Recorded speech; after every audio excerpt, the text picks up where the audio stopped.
Good morning. कल हमने कक्षा 12 जीव विज्ञान में मानव का श्वसन तंत्र पाठ स्टार्ट किया था, जिसमें हमने कल पार्ट फर्स्ट पढ़ा था। पार्ट फर्स्ट के अंदर हमने श्वसन की परिभाषा और उसके प्रकारों के बारे में पढ़ा था। आज उसी को हम आगे कंटिन्यू करते हैं और आज पार्ट सेकंड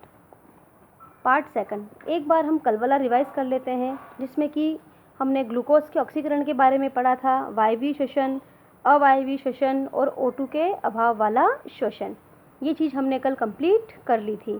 आज हम पढ़ रहे हैं मानव में श्वसन तंत्र के जो भाग होते हैं वो कौन कौन से होते हैं और किस तरह से वे अपना कार्य संपन्न करते हैं श्वसन की प्रक्रिया में।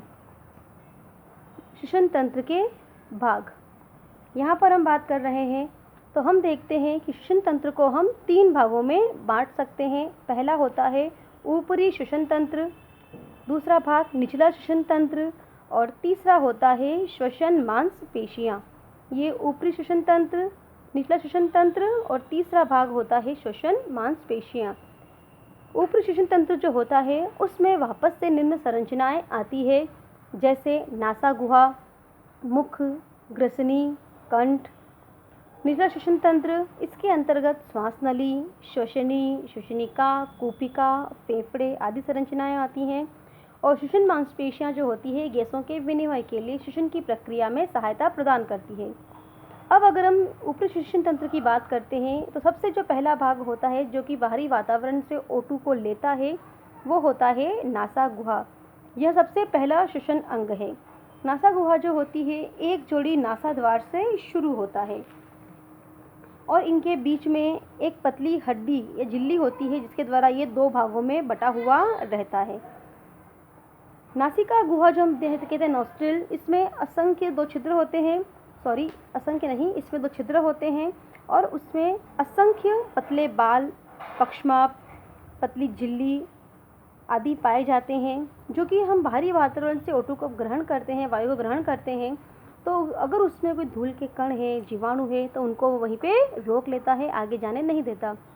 कभी कभी हम मुख से भी श्वसन कर सकते हैं, लेकिन फिर भी हमारा जो प्राथमिक श्वसन अंग होता है वह नासा गुहा ही कहलाता है।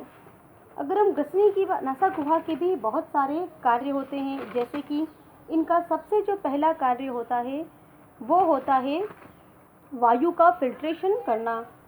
दूसरा, इसमें लगातार श्लेष्मा का स्त्रवण होता है, जिसके कारण जो नासा द्वार है वह नम एवं चिकना बना रहता है।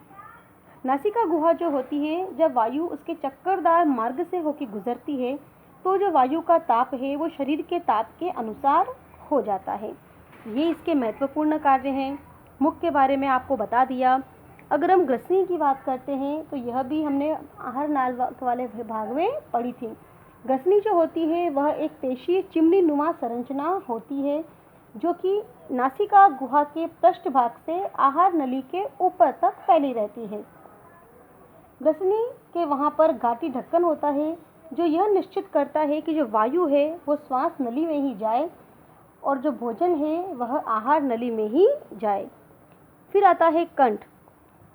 अब इसको हम यहाँ पर अगर हम चित्र के द्वारा समझते हैं कि किस तरह से ये भाग वहाँ पे होते हैं। ग्रसनी तक हमने पढ़ लिया था। जो चौथा ऊपरी श्वसन तंत्र का जो चौथा भाग होता है वह होता है कंठ, जो कि यहाँ पर आपको चित्र में दिखाई दे रहा है। ये जो कंठ होता है इसको हम स्वरयंत्र के नाम से भी जानते हैं। इसकी आकृति त्रिभुजाकार होती है और इस स्वरयंत्र के अंदर स्वर रज्जु पाए जाते हैं, जो कि ध्वनि को उत्पन्न करते हैं।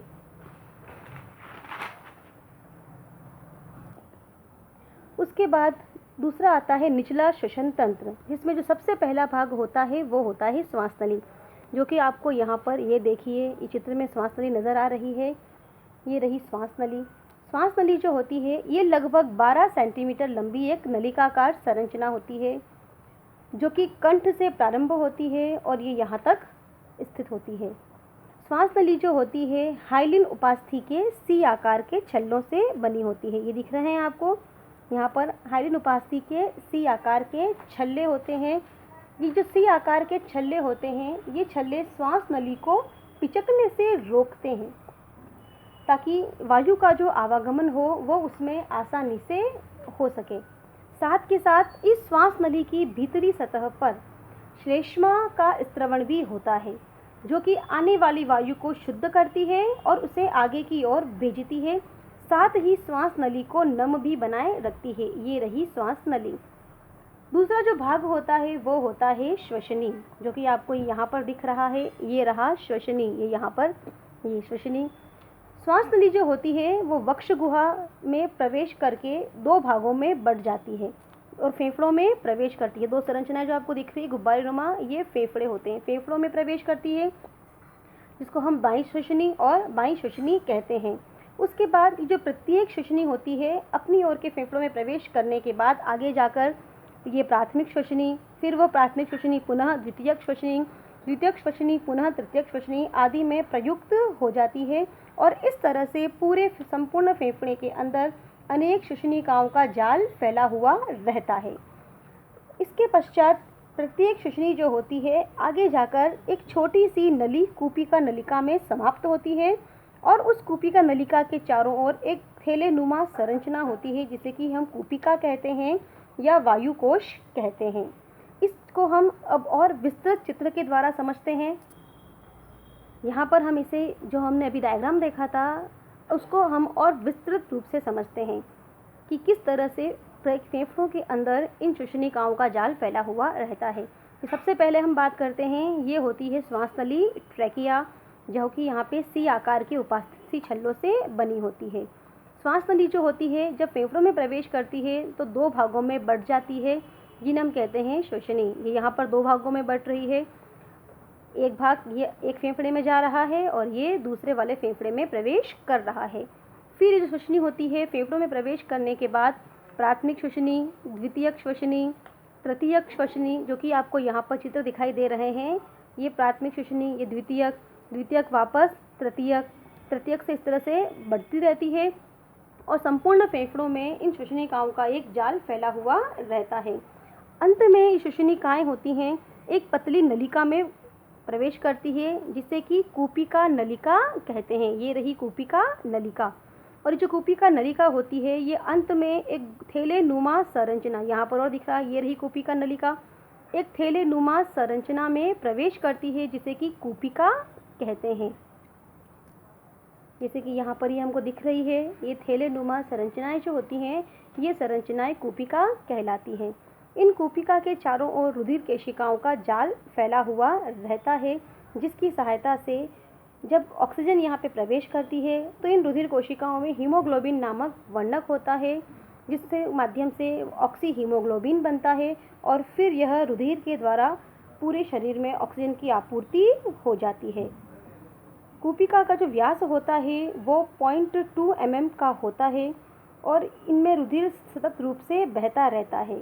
अंत में जो संरचना होती है वह होती है श्वसन मांसपेशियाँ। फेफड़ों में गैसीय विनिमय के लिए मांसपेशियों की आवश्यकता होती है, जो कि श्वास को लेने और छोड़ने का कार्य करती है। आज हमने पढ़ा था श्वसन तंत्र के विभिन्न भागों के बारे में। अब आज का जो गृहकार्य प्रश्न है वो आप नोट कीजिए अपनी कॉपी के अंदर। प्रश्न 1, मनुष्य में मानव श्वसन तंत्र का आरेखीय दृश्य बनाइए। प्रश्न 2, मानव श्वसन तंत्र के विभिन्न भागों को स्पष्ट कीजिए। Thank you.